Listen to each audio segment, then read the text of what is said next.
Celebramos neste domingo a solenidade de Pentecostes, ou seja, celebramos a solenidade do Espírito Santo. É pensando, pois, nesta terceira pessoa da Santíssima Trindade, que a Palavra de Deus nos convida a refletir sobre este grande dom do ressuscitado para a Igreja. Como esta realidade profunda e inesgotável de tudo o que constitui a vida da Igreja, na sua hierarquia, nos seus ministérios, na sua missão, na sua unidade, na sua comunhão. Para entendermos a beleza da solenidade de hoje, comecemos dizendo isto: o Espírito Santo é para a Igreja o que a alma é para o corpo. Isto no sentido de animação. O que é um cadáver? É um corpo desalmado. É um corpo sem alma, é um corpo sem vida.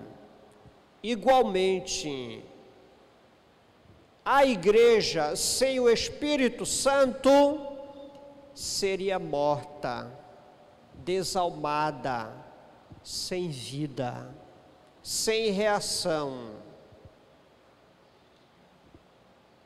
De fato, conforme o Santo Evangelho, foi necessária uma intervenção do Espírito Santo, uma intervenção do Senhor aos apóstolos para ajudá-los a vencer o obstáculo do medo, uma vez que na mente deles estava a morte trágica de Jesus, e isso os bloqueou para levar adiante o anúncio do Evangelho, o anúncio da presença do Senhor ressuscitado, do Salvador,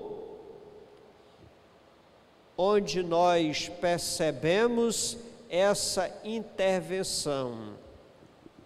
Quando a palavra do Senhor narra, os discípulos, por medo dos judeus, estavam de portas trancadas. Vejam, o medo é um sentimento negativo. O medo estava fazendo com que os discípulos não reagissem, não se sentissem corajosos, animados, audaciosos. Quando eles começam a se animarem, a darem a volta por cima, quando o ressuscitado aparece no meio deles, e muito mais ainda, promete o Espírito Santo, recebei o Espírito Santo. Ora, como narra os Atos dos Apóstolos, quando os apóstolos recebem o Espírito Santo, tudo muda, tudo se transforma. O medo some, a coragem aparece. Quando os discípulos recebem o Espírito Santo, eles começam a anunciar esse Jesus morto e ressuscitado.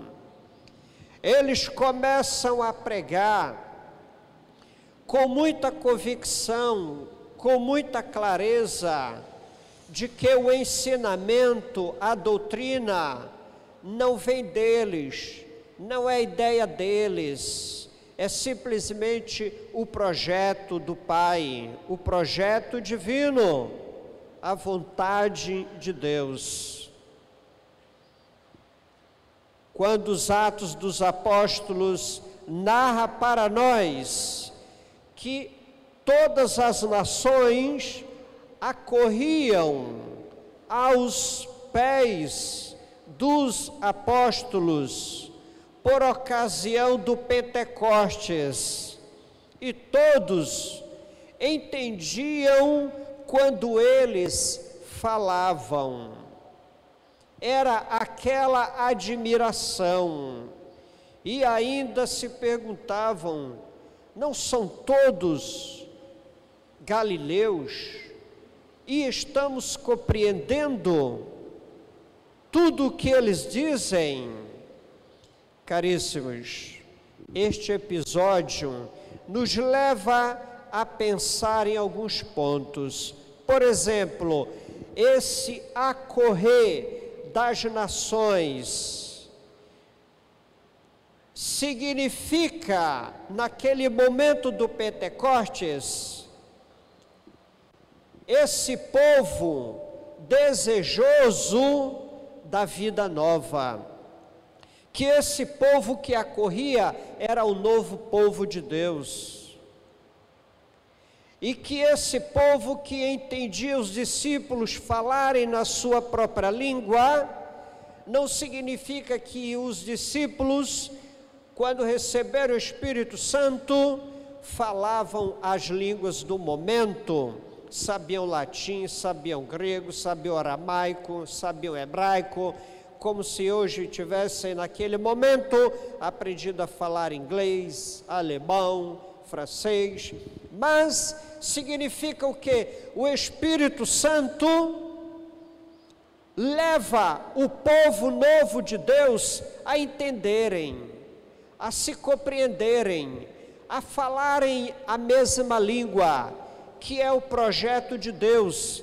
é a língua do amor.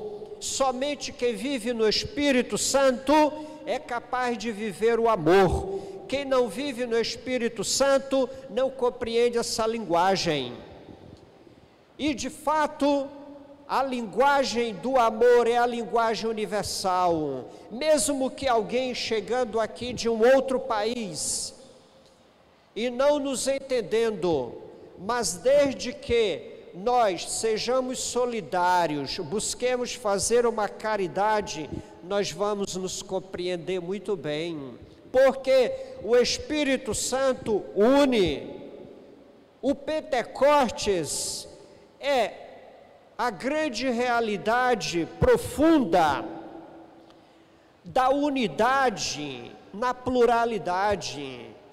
Se em Babel houve a divisão, no Pentecostes há a união, há a unidade. O Pentecostes nos aponta para esta grande verdade, que o Espírito Santo é aquele que renova a face da terra, que o Espírito Santo é aquele que sustenta e anima a igreja, é o Espírito Santo que guia a igreja, que guia a comunidade. Por isso, ao celebrar a festa de hoje, em que temos a oportunidade sempre mais de falar da beleza do Espírito Santo, saibamos que nenhum de nós deve ter medo da igreja católica na atualidade, porque quem guia a igreja é o Espírito Santo. Isso nós não devemos ter medo. O Papa é esse instrumento para nos ajudar a viver a beleza desta fé. É o Espírito Santo que faz com que a igreja não caia na amnésia. Não esqueça o que Jesus fez e ensinou. É o Espírito Santo que faz com que a igreja não entre em contradição com o que o Concílio de Trento, no século XVI, ensinou.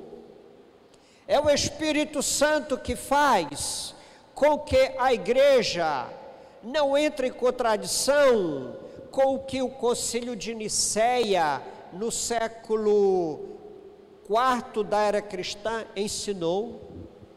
É o Espírito Santo que faz com que o Concílio Vaticano II, fez com que o Concílio Vaticano II não entrasse em contradição com os concílios anteriores.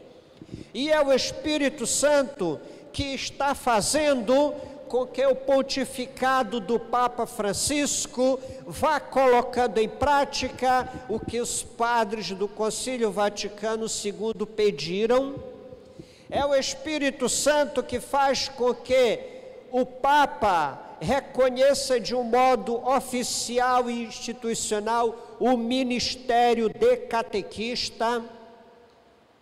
Por isso, diante do barulho do mundo, quando fala que estamos perdidos hoje na igreja, coloquemos isso no lixo. Olhem, é o Espírito Santo que faz com que, mesmo que na igreja tenha acontecido algum bagaço de pecado, mas a doutrina não mudou, continua a mesma. Porque a doutrina é o ensinamento de Deus, não é o meu ensinamento. É o Espírito Santo, portanto, que atualiza a palavra de Deus. Como diz Atenágoras, sem o Espírito Santo, Deus estaria longe. Sem o Espírito Santo, Jesus estaria morto. Sem o Espírito Santo, a igreja não passaria de uma instituição. Sem o Espírito Santo, o Evangelho seria uma letra morta. Sem o Espírito Santo, a pregação seria uma propaganda. Sem o Espírito Santo, o culto seria um arcaísmo. Sem o Espírito Santo, a moral da igreja seria uma moral de escravos. E não é nada disso. Por quê? Por causa do Espírito Santo.